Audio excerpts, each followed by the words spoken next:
ज्ञानाञ्जनशलाकया चक्षुरुन्मीलितं येन तस्मै श्रीगुरवे नमः।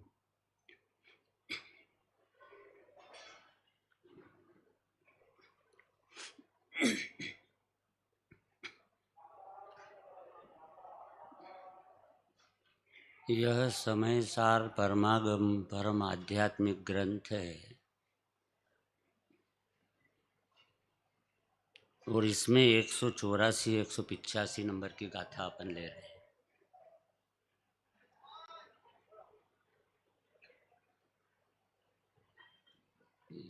कि अब पूछते हैं कि भेद विज्ञान से ही शुद्ध आत्मा की उपलब्धि किस रीति से होती है। बहुत ही महत्वपूर्ण प्रश्न है और समयानुकूल है। आवाज़ भी 10 आवाज़।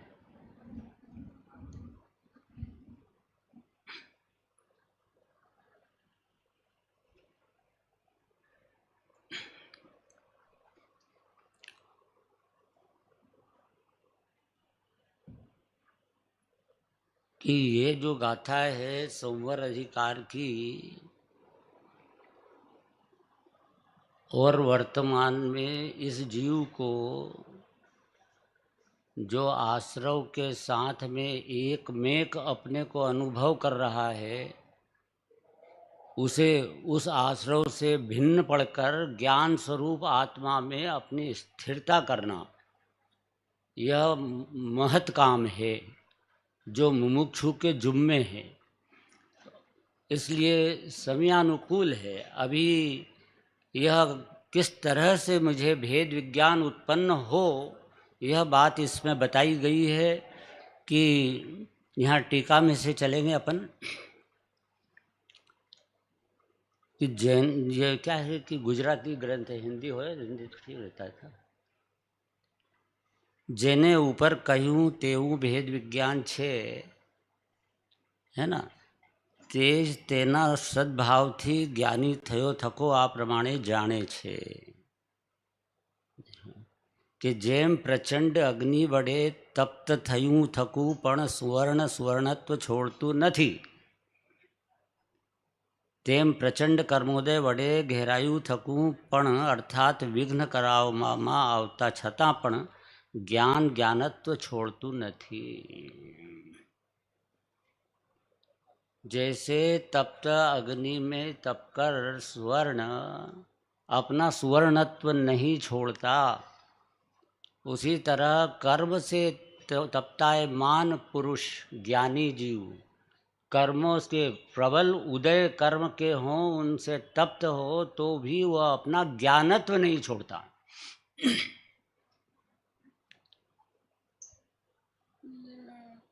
इसका अर्थ ये हुआ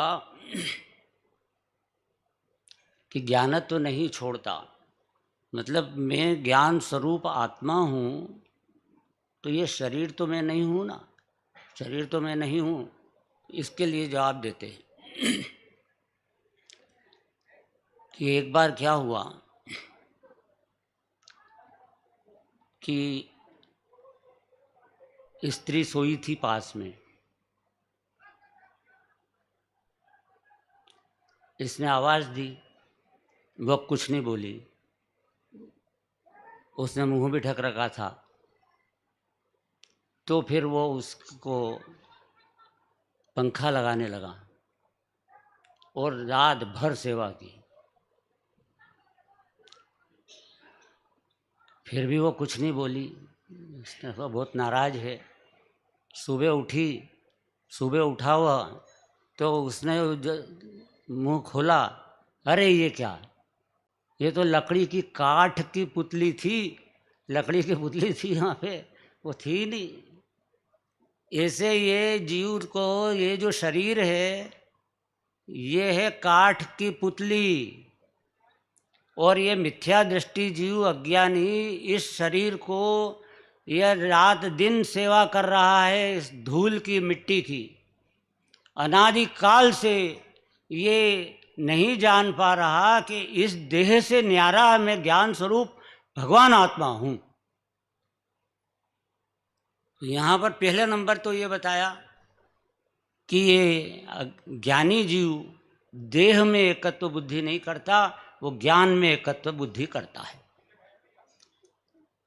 दूसरा कि भाई ये ऐसा है कि ये जो विकारी भाव होते हैं, रागादि विकारी भाव, ये इस विकारी भावों के अंदर में वो अपना निज रूपपना अनुभव करता है। अज्ञानी जीव वो ऐसा करता है कि ये जो राग उत्पन्न हो रहा है, चाहे वो अशुभ भाव हो चाहे शुभ भाव हो, ये जो विकल्प उत्पन्न हो रहे हैं, ये विकल्प, इस विकल्प से ज्ञान स्वरूप आत्मा है भिन्न, लेकिन वो उसको एक रूप अनुभव कर रहा है। तो इसलिए एक रूप अनुभव करने से उसे वह शुद्ध ज्ञान का स्वाद नहीं आता। देखो यहाँ ज्ञान का अर्थ ज्ञान ही नहीं है, ज्ञान का अर्थ शुद्धात्मा है। तो ज्ञानी जो है ज्ञान में एकत्वपना करता है। ज्ञानी थयो थको के भेद विज्ञान से ये जो ज्ञानी होता हुआ वह ज्ञान में अनुभूति करता है।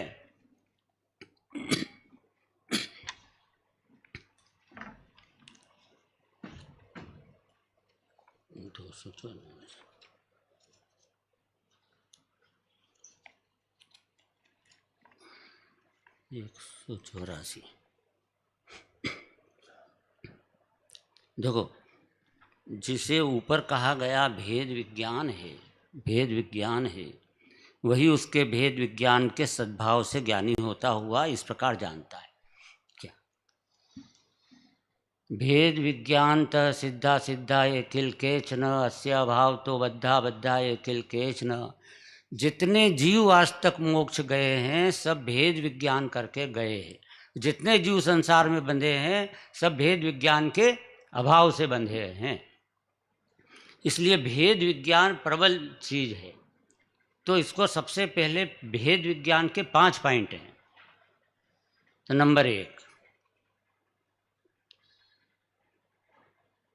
क्या है? नंबर 1 2 द्रव्यों के बीच भेद विज्ञान। नंबर 2 विभाव और स्वभाव के बीच भेद विज्ञान। नंबर 3 पर्याय और द्रव्य के बीच भेद विज्ञान। नंबर 4 गुण और गुणी के बीच भेद विज्ञान। और नंबर 5 प्रमाण के द्रव्य में से शुद्ध नए के द्रव्य को भिन्न छांटना। ये बिल्कुल क्रम है। यहाँ कहा कि ये भेद विज्ञान है इसके सद्भाव से। तो जो जीव ये जानता है 2 द्रव्यों को पहले भिन्न करता है। तो 2 द्रव्यों को भिन्न जानने के लिए प्रत्येक द्रव्य गुण पर्याय वाला है, अर्थात द्रव्य में गुण और पर्याय होते हैं। माने द्रव्य के 5 पॉइंट हैं।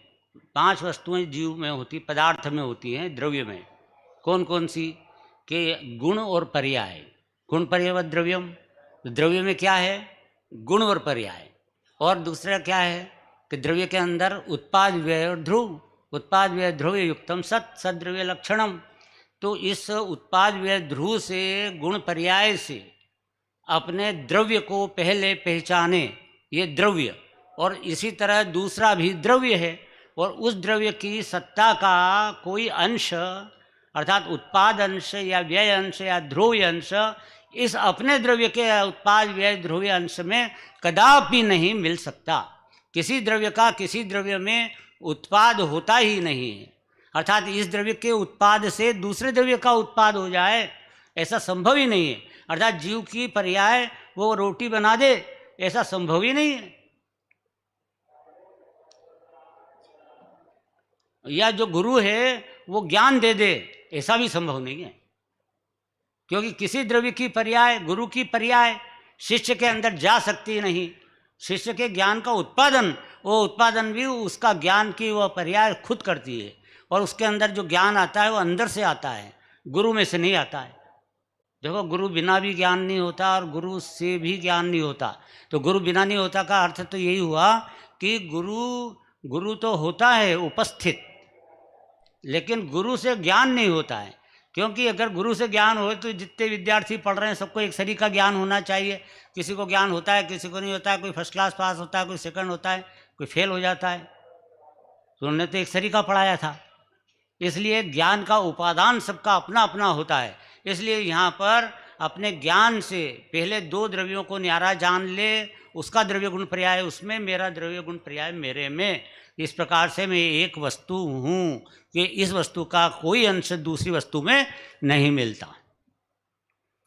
और ये बात जो है प्रवचन सार की 82 गाथा में कहा है, जो हुए आज तक अरिहंत सबने अपनाया यही पंथ, उपदेश दिया इस ही प्रकार हो सबको मेरा नमस्कार।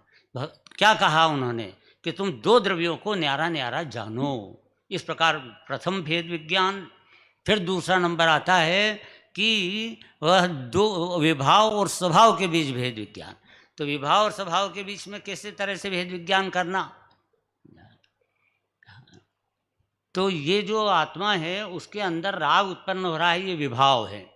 और ये विभाव यद्यपि अपनी पर्याय है, जीव की पर्याय में विकार है, पर वो विकार है, स्वभाव नहीं।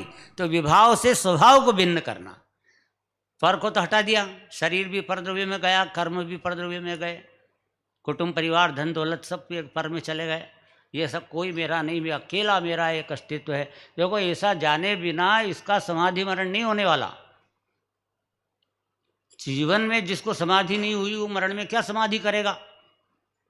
बस ज़्यादा से ज़्यादा ये करेगा, ये पानी छोड़ दो, मैं ये नहीं करना है, नग्न हो जाऊंगा, मैं ये कर दूंगा। और ये अरे पर भाई ये तो विकल्प हुए, और ये विकल्प हुए, और ये वो शरीर का कौन सा अंश तेरे साथ अगले जन्म में जा रहा है। अरे जो अगले जन्म में तू खुद जा रहा है उसमें क्या भरा है, उस तरफ तो निगाह कर। तो अपने द्रव्य में जो शक्ति भरी हुई है उस शक्ति का अवलंबन लेना और उसमें से अपने पर्याय के अंदर वह निर्मलता प्रकट करना। तो अपने शक्ति को कैसे अवलंबन करना, तो भेद विज्ञान से। ये भेद विज्ञान एक मंत्र है, बड़ा मंत्र है ये। क्या नमोकार मंत्र भी मंत्र है और भेद विज्ञान मंत्र भी मंत्र है। नमोकार मंत्र बोलिए बोलिए, पर ये नमोकार मंत्र का जो विकल्प उत्पन्न होता है अंदर नमो हरिहंताणम, उसको भिन्न जानिए। और नमोकार मंत्र शुभ भाव है, तो उसके साथ में एक मंत्र और चलने दो। नमोकार मंत्र चल रहा है, वो अपनी जगह चल रहा है, वो शुभ भाव है, विकल्प है। और उसके साथ में ज्ञान के अंदर एक मंत्र चलता है, वो ज्ञान अपने स्व स्वभाव का आश्रय करने के लिए उद्यमी होता है और उस राग का आश्रय छोड़ता है। वो नमोकार मंत्र का विकल्प का आश्रय छोड़ता है और ज्ञान में अखंड ज्ञान शुद्ध आत्मा का अवलंबन लेता है। इस प्रकार से विभाव और स्वभाव के बीच भी भेद विज्ञान करना चाहिए। तो एक समुद्र, और एक समुद्र के अंदर किसी ने एक मुर्दा फेंक दिया।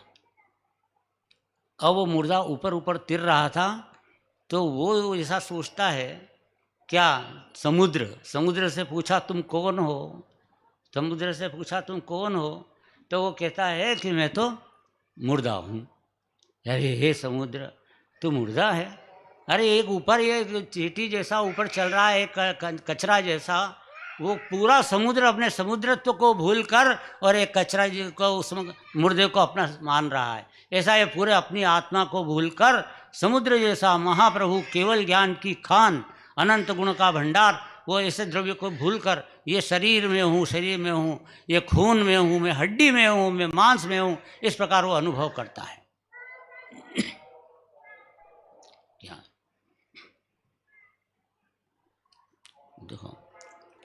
देखो कैसा, तो विभाव और स्वभाव के बीच भेद विज्ञान। तीसरा होता है पर्याय और द्रव्य के बीच भेद विज्ञान। तो पर्याय तो होती है ज्ञान की पर्याय में गे के आकार बन रहे हैं, तो गेयाकार परिणमन इजिकल टू ज्ञान की पर्याय। तो ज्ञान में गे के आकार बनते रहते ना, ये ज्ञान की पर्याय कहलाती है। तो ज्ञान की पर्याय है वो एक समय की पर्याय है, और मैं अखंड ज्ञान हूँ। तो गेयाकार को गौण करो। कैसे गौण करो कि गेयाकार बने काय के हैं, ज्ञान के। तो ज्ञान है वो पूरा गुण पे चले गई निगाह अपनी, गेयाकार परिणमन देख रहे हैं, मतलब पर्याय देख रहे हैं।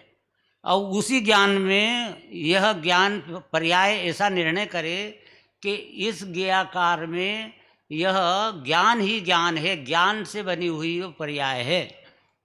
जैसे अंगूठी स्वर्ण से बनती है, अंगूठी काय से बनी है?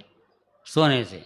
एक प्रश्न करो कि अंगूठी तो है पर्याय, सोना है उसका द्रव्य, तो हमको स्वर्ण पे दृष्टि करना है। द्रव्य दृष्टि, सम्यक दृष्टि, पर्याय दृष्टि, मिथ्या दृष्टि, तो द्रव्य पर दृष्टि कैसे करें? तो वो वहाँ पर सोना है, वो सोने के ऊपर अंगूठी है, तो हमको अंगूठी पे दृष्टि मतलब पर्याय दृष्टि, और स्वर्ण पे दृष्टि चली जाए तो सम्यक दृष्टि। तो बच्चे ने कहा कि पिताजी पिताजी ये क्या है? तो उन्होंने कहा बेटा ये सोना है। तो सोना कहाँ है? ये तो अंगूठी। कि नहीं, इसके अंदर सोना है, मुझे तो अंगूठी दिख रही है, सोना दिख ही नहीं रहा, द्रव्य दिखाई नहीं दे रहा। अब द्रव्य पर दृष्टि करना है तो किस निगाह से करे? तो उसको बच्चे से कहा कि बेटा ये अंगूठी बनी काय से है? इस एंगल से जाओ, एक क्वेश्चन उठाओ अंदर से, ये बनी काय से है? तो वो उस पर ये तो स्वर्ण से बनी है, उसमें व्यापक कौन है? पर्याय व्याप है, द्रव्य व्यापक है, तो उसमें व्यापक कौन है? तो अंगूठी के अंदर सोना व्यापक है, रोटी में आटा व्यापक है, नहीं तो रोटी बनती कैसे? ऐसे ये ज्ञान की पर्याय ज्ञाकार, इसके अंदर जो व्यापक है वो तो अखंड ज्ञान है। ज्ञान ज्ञान ज्ञान का आटा, ज्ञान का स्वर्ण, वह व्यापक है। इसलिए तू इस एंगल से अपने ज्ञान को देख ले कि यह ज्ञाकार ज्ञान में यह ज्ञान बना कैसे है, तो दृष्टि चली जाएगी अखंड ज्ञान पर। वो ज्ञान गुण होता है, और ज्ञान गुण जहाँ होता है, गुण के साथ अभेद अनंत गुण होते ही हैं। तो जहाँ चेतन ત્યાં अनंत गुण, केवली एम वदंत, एम जान योगीश्वरो शुद्धात्मा ध्यानंत। इस तरह से शुद्धात्मा का ध्यान में योगी जन भी पहुँच जाते हैं। ये ज्ञाकार से ज्ञानाकार, ज्ञानाकार से अखंड ज्ञान, और मैं भगवान आत्मा हूँ, ऐसा समझना। और बाकी तो गुण भेद हैं ही, जो गुण भेद पे दृष्टि देगा तो अखंड अभेद ग्रहण नहीं होगा। जैसे गुण और द्रव्यों में, मेरे को बहुत कम टाइम है इसलिए मैं संक्षिप्त कर रहा हूँ। और एक परम शुद्ध निश्चय नय का विषय, मैंने प्रमाण का जो द्रव्य है, उस द्रव्य में से, अर्थात द्रव्य गुण पर्याय, इसमें से मुझे पर्याय गौण करना है। अर्पिता नर्पिते सिद्धे, या अपना जो उपयोग है वो अनर्पित करो। कहाँ से? अपने अपने गुण भेदों से, पर्याय से अनर्पित करो। और वो अखंड ज्ञान इजिकल टू आत्मा, अखंड ज्ञान है, उसके साथ अनंत गुण अभेद होने से वह अखंड ज्ञान ही आत्मा है। तो लक्ष्य अपना अखंडा ज्ञान स्वरूप भगवान आत्मा पे चला गया। ये अखंड भगवान बैठा है, ये मैं हूँ। ओह, इस प्रकार उस द्रव्य में मैंपना आ जाता है, और शरीर में से मैंपना हट जाता है। ये शरीर में से मैंपने की बुद्धि हट जाती है, और अखंड ज्ञान में मैंपना आ जाता है। पर्याय में से, विकार से मैंपने की बुद्धि हट जाती है, एक समय की पर्याय से मैंपना हट जाता है, और परम पारिणामिक भाव त्रिकाली ध्रुव में मैंपना आ जाता है। ऐसा है द्रव्य। देखो द्रव्य कैसा है, ये तो बहुत महिमा है ही उसकी। तो बताया, सकल निरावरण अखंड एक प्रत्यक्ष प्रतिभासमय अविनश्वर शुद्ध पारिणामिक परम भाव लक्षण रूप निज परमात्म द्रव्य है, यही मैं हूँ। अब ये मैं हूँ, ये तो हो गया ऐसा जैसा हूँ, पर प्रभु मेरे को अनुभूति में नहीं आ रहा, करूँ क्या, कैसे मैं प्राप्त करूँ? ये प्रकरण तो रह गया ना। मैं तो द्रव्य हूँ, से डायरेक्ट द्रव्य ही विराजमान हूँ। पर्याय माने न माने मुझे, तो भी मैं द्रव्य हूँ। ऐसा पर्याय को निर्णय होता है, तो वो पर्याय जो सन्मुख होना शुरू करती है। तो कि करूँ कैसे? तो उसका उत्तर यहाँ पे इस गाथा में दिया है कि संवर पैदा करो। संवर से आत्म निर्णय होगा, संवर पैदा करो, ये संवर अधिकार है। तो उपयोग में उपयोग है, उपयोग नहीं क्रोधादि में यहाँ से शुरू किया। अपने उपयोग में उपयोग है, उपयोग मैंने ज्ञानोपयोग, इसमें उपयोग है। दो उपयोग हो गए, उपयोग में उपयोग है। ऐसा कौन सा उपयोग है जिसमें ये उपयोग है? इसे दो उपयोग कौन कौन से हैं? तो एक तो है पर्याय और एक है द्रव्य। एक उपयोग तो ज्ञान दर्शन की पर्याय होती है ना, तो उपयोग मतलब अपन ज्ञान ले रहे हैं मुख्य, कि ज्ञानोपयोग, ज्ञान में दूसरा जो उपयोग है वो द्रव्य, ज्ञान का घनपिंड भगवान आत्मा, उसको भी उपयोग कहा, क्योंकि ज्ञान दर्शन की मुख्यता से द्रव्य को उपयोग कहा। तब वहाँ पे ज्ञान में उपयोग है, द्रव्य है, देखो ज्ञान में एक भगवान आत्मा ही है कि ज्ञान में क्या है कि मंदिर है, जिन्हें भगवान की मूर्ति दिख रही है मुझे ज्ञान में। मेरे ज्ञान में क्या है और ज्ञान में क्या नहीं है, निर्णय करो मुन्ना भाई, निर्णय करो कि हमारे उपयोग में क्या है और क्या नहीं है। इसका नाम है कि उपयोग में उपयोग। तो यहाँ निर्णय करा था उपयोग में तो उपयोग है, उपयोग नहीं क्रोधादि में। और इसी तरह से द्रव्य कर्म में भी उपयोग नहीं है और नो कर्म में भी उपयोग नहीं है।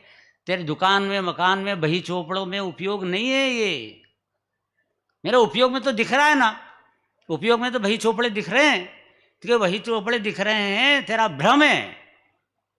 उपयोग में तेरा भगवान आत्मा ही बैठा है और कोई नहीं। आगे बात समझिए। चलो लगाओ दूसरा उदाहरण। चांदी की थाली, उसके अंदर सब दाल भात सब्जी रोटी सब रखी हुई है। बोल थाली में क्या है, थाली में क्या है? बोलो साहब हर्षवर्धन जी, थाली में क्या है? तो कि थाली के अंदर तो रोटी दाल भात सब्जी सब है। अरे भाई थाली के अंदर तो चांदी है और कुछ भी नहीं है। रोटी रोटी में है और थाली थाली में है। थाली में सिर्फ चांदी है व्यापक रूप से। थाली तो है पर्याय और उसमें चांदी है उसका द्रव्य। ऐसा यहाँ पर अपने उपयोग की थाली में, उपयोग की थाली में इसको लगता है कि गे है, ये सभा है, ये बढ़िया जोरदार शिविर लग रहा है, ये शिविर है, ये सब है यहाँ, सब ये भव्य जीव आए हैं, ये सब ज्ञान में झलक रहे हैं ये सब है। अरे तेरे उपयोग में सिर्फ चांदी चांदी, उपयोग में सिर्फ गायक गायक प्रभु भगवान आत्मा ही है और कुछ भी नहीं है।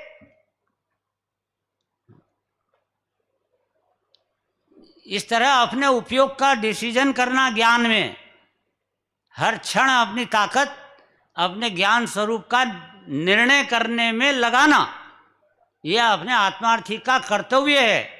यदि मुक्ति चाहते हो तो भेद विज्ञान करो और कोई दूसरा उपाय नहीं है। ऐसा यहाँ पर कहा कि प्रचंड अग्नि के अंदर खूब भयंकर आग लगी हो और सोना उसके अंदर रख दो तो सोना क्या खत्म हो जाएगा? प्रचंड अग्नि में स्वर्ण है, क्या स्वर्ण पना छोड़ देगा?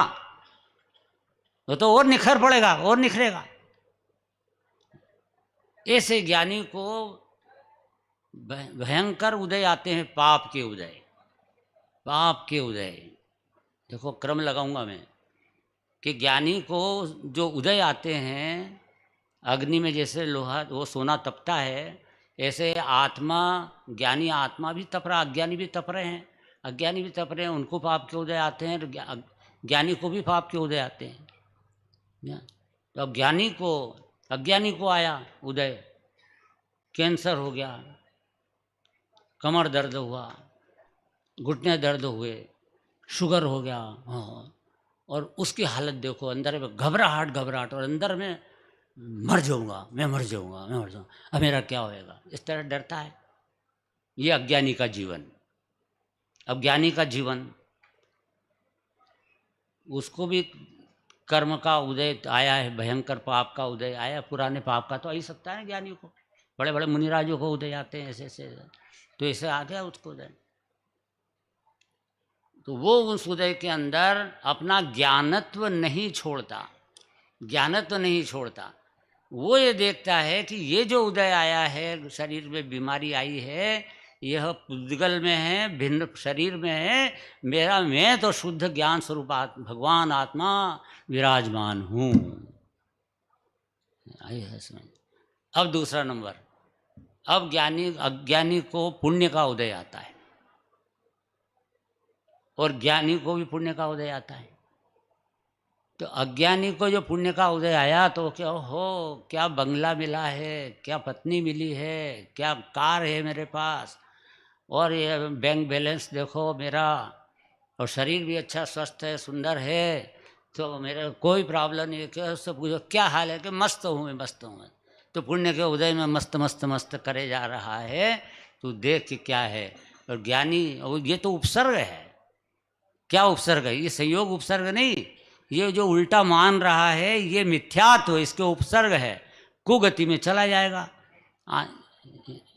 वो हिंसा नंदी, चोरिया नंदी, परिग्रह नंदी, तो परिग्रह में आनंद मान रहा है ना मेरे पास इतना हो, तो परिग्रह नंदी रौद्र ध्यान है, रौद्र ध्यान के काल में आयु कर्म बंधे तो नरक गति में जाता है, आर्त ध्यान में आयु कर्म बंधे तो तिरिंच गति में जाता है। समझ में आ रही बात? तो कितना खतरनाक है। तो वो अज्ञानी तो ये मैं तो मजा आ गया कर रहा है वहाँ पे, उसमें तेरा क्या है? पर जो ये पुद्गल है, धूल है, मिट्टी है, तू तो ज्ञाता दृष्टा आत्मा अभी जा रहा अगले जन्म में फटाफट। तो फिर अब वो करता है ऐसा ज्ञानी, ज्ञानत्व तो नहीं छोड़ता है। समय सबके लिए लिखा है, प्रचंड कर्मोदय के द्वारा घिरा हुआ होने पर भी विघ्न किया जाए तो भी, देखो पाप के उदय से तो विघ्न होते हैं तो भी ज्ञानी ज्ञानत्व नहीं छोड़ता, तो भी ज्ञान ज्ञानत्व को नहीं छोड़ता, ज्ञान ज्ञानत्व को नहीं छोड़ता। जैसे स्वर्ण स्वर्णत्व नहीं छोड़ता, कितना भी आग में डालो नहीं छोड़ता। तो पाप का उदय तो यह निश्चित रूप से विघ्न है, लेकिन ये पुण्य का उदय भी विघ्न है, पुण्य का उदय भी पूरा विघ्न है। क्योंकि देखो दुकान चल रही जोर से, और उससे कहा कि भैया शिविर लग रहा है, बड़ा जोरदार शिविर हुआ है एकदम, ये गिरनार जी पे, चलो। अरे साहब उस दुकान में बहुत क्या भीड़ लग रही है, और क्या है, पुण्य का उदय है ये, मैं नहीं चल सकता है, सॉरी। अच्छा ठीक है सारी। तो इस पुण्य के उदय ने तुझे आत्म कल्याण करने में बाधा डाली ना, पुण्य के उदय ने फंसाया ना, पुण्य के उदय ने आत्म कल्याण करने में विघ्न डाला ना। हर पुण्य का उदय तो विघ्न डालने का काम कर रहा है, ये कर रहा है, समझ रहा है कि मेरे को मदद कर रहा है, मदद नहीं कर रहा है, नरक की तरफ खींच रहा है पुण्य का उदय। क्योंकि उसका पुण्य के उदय का फल भोगेगा तो वो एक जहरीला फल है, खाएगा तो मरेगा, दिखने में सुंदर और खाए तो मरे। ये पुण्य का फल किम्पाक फल की तरह, ये किम्पाक फल होता है, दिखने में खूबसूरत रहता है और खाओ तो मर जाते हैं, जहरीला होता है। ऐसा ये पुण्य का फल बड़ा सुंदर दिखता है, ये खाता है अर्थात अपना मानता है, मैं पना लाता है उसके अंदर में, तो कर्म के प्रचंड कर्म बांधता हुआ भव समुद्र में गिर पड़ता है। अब इसे मैं रहे प्रभु मेरे को भव समुद्र में नहीं गिरना है, मैं क्या करूं? तो ये पाप का फल और पुण्य का फल दोनों से भिन्न है, तू ज्ञान स्वरूप आत्मा है। देख ज्ञानी अपने ज्ञान द्वारा ज्ञानत्व नहीं छोड़ते, माने ज्ञान द्वारा ज्ञान के साथ अभेद जो द्रव्य है शुद्ध आत्मा, उसको नहीं छोड़ते।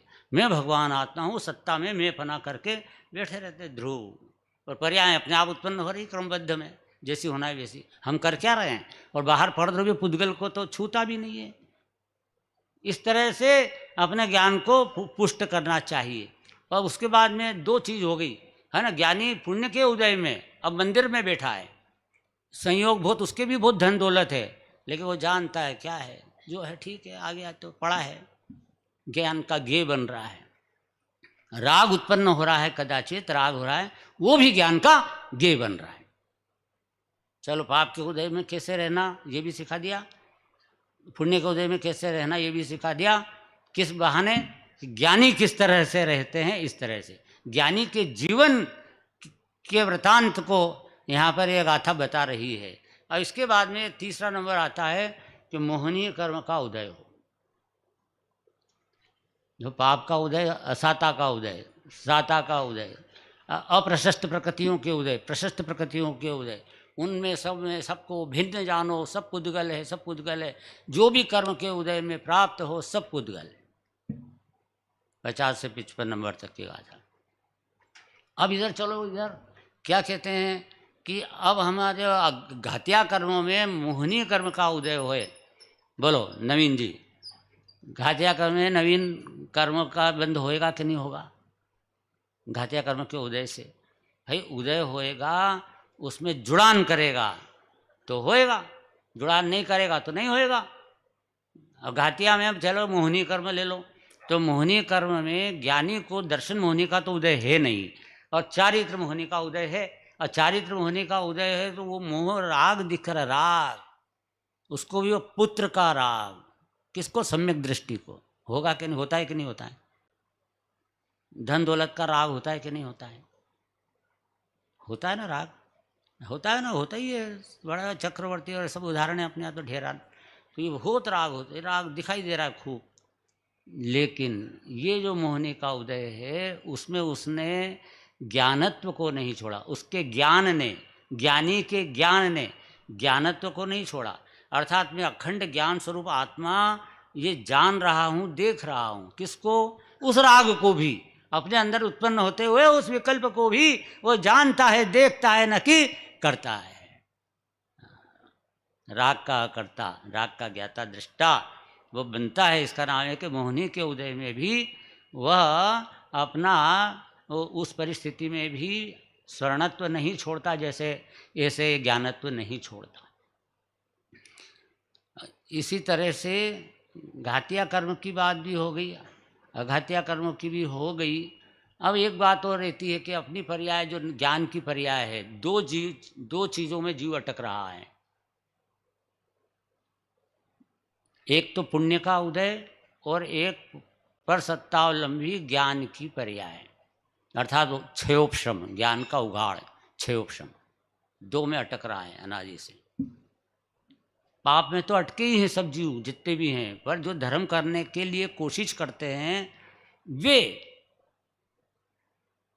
धर्म के नाम से दो जगह अटक जाते हैं। कहाँ? पुण्य में अटकते हैं और पाप और क्षयोपशम ज्ञान के उघाड़ में अटकते हैं। पाप में तो सारी दुनिया अटकी हुई है ही। पाप के उदय मतलब पाप में, पाप का 5 इंद्रिय के विषय, कषाय, सेवन, इसमें सब में सारी दुनिया मर रही है। लेकिन यहाँ पर जो धर्मात्मा जीव है कि मैं तो व्रत नियम संयम पालता हूँ, सब छोड़ देता हूँ, जंगल चला जाता हूँ, ऐसे साधना करते हैं।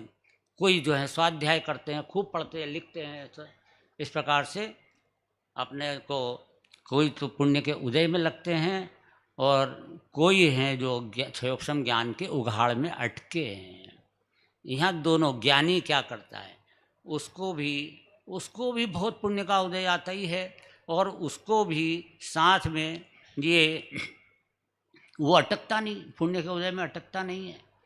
अरे पुण्य भाव में भी अटकता नहीं है। जैसे पुण्य भाव, पुण्य का उदय तो धन दौलत आदि आया, मंदिर भी मिला।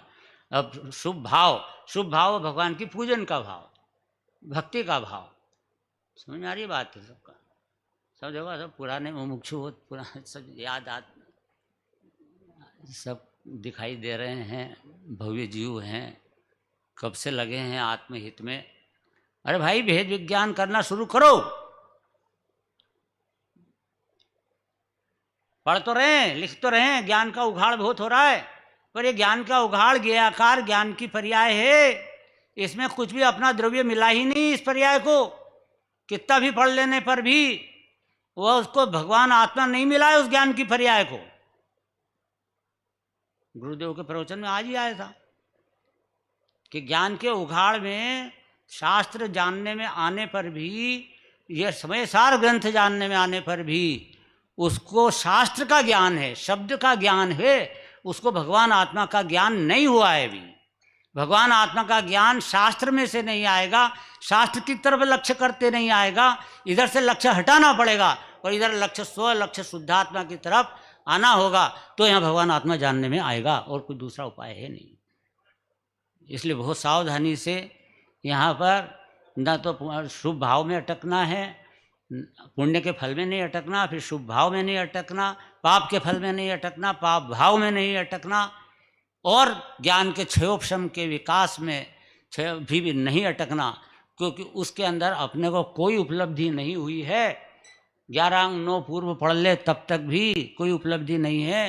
वो एक ज्ञान की एक समय की पर्याय को अपना मानता है। अपना मानता है मतलब पर्याय और द्रव्य के बीच भेद विज्ञान इसको याद नहीं हुआ है। वे पर्याय है, वो उत्पाद व्यय वाली, वो एक समय की है, उत्पन्न ध्वंसी परिणाम है। वहाँ से ध्यान हटाकर ध्यान द्रव्य पे, त्रिकाली ध्रुव पे स्थापित करना होगा। तो वहाँ वो उपयोग ज्ञायक पे आते ही वो द्रव्य में जो मैंपना आता है, अहमपना आ जाता है, तो वो वहाँ पे सम्यक दृष्टि बन जाता है। द्रव्य में जब तक मैंपना नहीं आएगा तब तक सम्यक दृष्टि नहीं बनेगा। और द्रव्य में मैंपना आ गया मतलब सम्यक दृष्टि बन गया। इसके बाद में अगर यह द्रव्य में मैंपना न लाता हुआ करोड़ों उपाय करे तो भी सम्यक दृष्टि नहीं होता है। कोटि ग्रंथ को स्यार यही यही जिनवाणी उचरो, डोल ध्याय अपने आत्म को मुक्ति रमा शिव वेग भरो। बहुत अमृत ही अमृत है ये जिनवाणी। ये गाथा के अंदर ही देखिए, उसे छोड़ देने पर स्वभाव मात्र वस्तु का ही उच्छेद हो जाएगा। कि यदि ये जीव स्वभाव को छोड़ दे, स्वभाव को छोड़ दे। देखो सोना यदि गर्म हुआ, अग्नि में जल रहा है, तो वो सोनापना छोड़ दे तो स्वर्ण का स्वभाव ही खत्म हो गया ना, वस्तु ही खत्म हो जाएगी। ऐसा अज्ञानी यदि ज्ञानी अपना स्वभाव ही छोड़ दे, पाप और पुण्य के उदयों में फेल हो जाए। कैसा फेल हो जाए कि वो मैं तो खत्म हो गया, मेरे तो हुई नहीं, पुण्य पाप का फल है जो ही सब कुछ है, भगवान आत्मा तो कुछ है नहीं। इस प्रकार भगवान आत्मा को भूल जाए, काम खत्म, स्वभाव भी गायब हो गया, तेरा अस्तित्व ही उड़ा दिया। तो टिका काय पे है? अरे टिका द्रव्य जो अस्तित्व है अपना, हम टिके काय पे हैं? शरीर पे। शरीर तो ही मर रहा है, शमशान घाट चला जाता है, कहाँ रहता है साथ में। तो वो जो जाता है यहाँ पे, वो काय पे टिका हुआ है? शरीर पे टिका हुआ है कि आत्मा में टिका हुआ है? तो वह तो आत्मा ही जाता है, आत्मा आत्मा में टिका रहता है। इसलिए वो आत्मा में टिका हुआ मैं अनुभव करूं अपने को, स्वसत्ता के अंदर अपने अस्तित्व को अनुभव करूं तो काम बनता है। इसलिए स्वभाव मात्र वस्तु का उच्छेद हो जाएगा, अर्थात वस्तु ही उच्छेद गायब हो जाएगी। यदि तुम पर्याय में मेपना करोगे, शरीर में मेपना करोगे, तो तुम्हारा भगवान आत्मा शून्य रूप से अनुभूति में आएगा, अर्थात गायब हो गया। क्या गुरुदेव कहते थे कि द्रव्य छे कि નથી? छे દ્રવ્ય છે ને, છે, પણ તેને નકારે છે।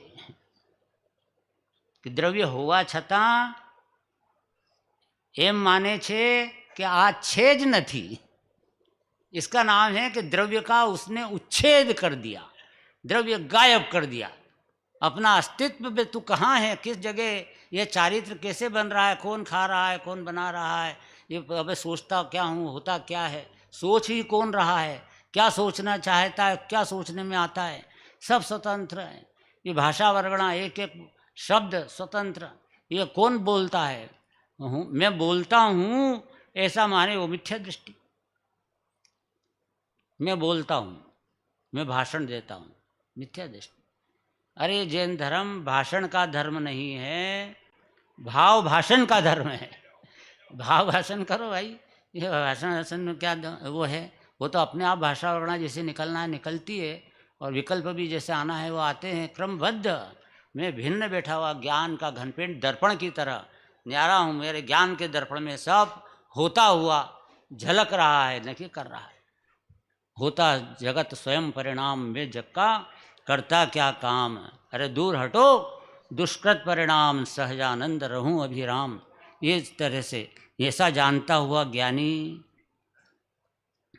कर्म से आक्रांत घिरा हुआ होता हुआ भी रागी नहीं होता, है ना। रागी नहीं होता, द्वेषी नहीं होता, मोही नहीं हो। चारों तरफ कर्मों से घिरा है, तो उदय तो ही जब तक भगवान नहीं बन जाते, जब तक कर्म के उदय से चारों तरफ ही रहते संयोग में, तो ढेर रहता है कर्मों का उदय। अरहंत भगवान तक भी है उदय तो संयोग में। उनका शरीर नहीं है क्या संयोग में?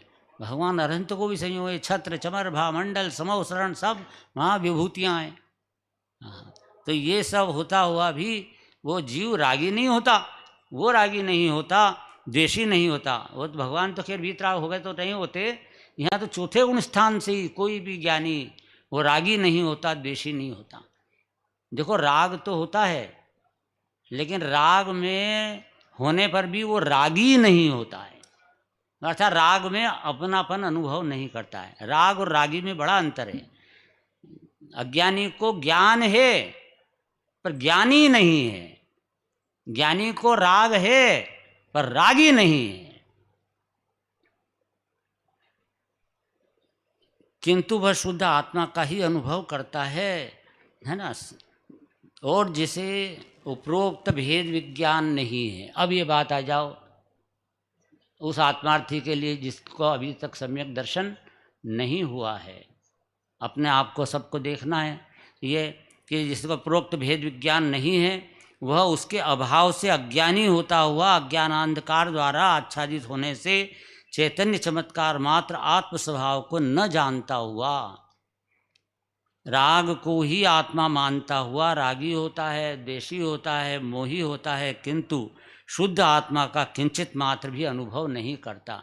एक क्षण बैठ के कोशिश तो करो, सुबह शाम बैठो, ध्यान करके लगाओ, उसमें भेद ज्ञान करो, मैं शरीर भिन्न में आत्मा हूँ, चिंतन में तो लाओ। इस कान से सुनो और इस कान से निकाल दो, उससे क्या फ़ायदा है? ये तो बैठकर उसका विचार चिंतन मनन करना चाहिए। हर दिन, एक दिन ऐसा नहीं जाना चाहिए कि हमने बैठकर शांति से 1 घंटा 2 घंटा आधी घंटा अपना चिंतन भेद ज्ञान न किया हो। एक दिन नहीं जाना चाहिए। अतः सिद्ध हुआ कि भेद विज्ञान से ही शुद्ध आत्मा की उपलब्धि अनुभूति होती है। सिद्ध हुआ, सारी गाथा में सिद्ध किया। भेद विज्ञान करो तो सम्यक दर्शन होगा। जय जिनेन्द्र।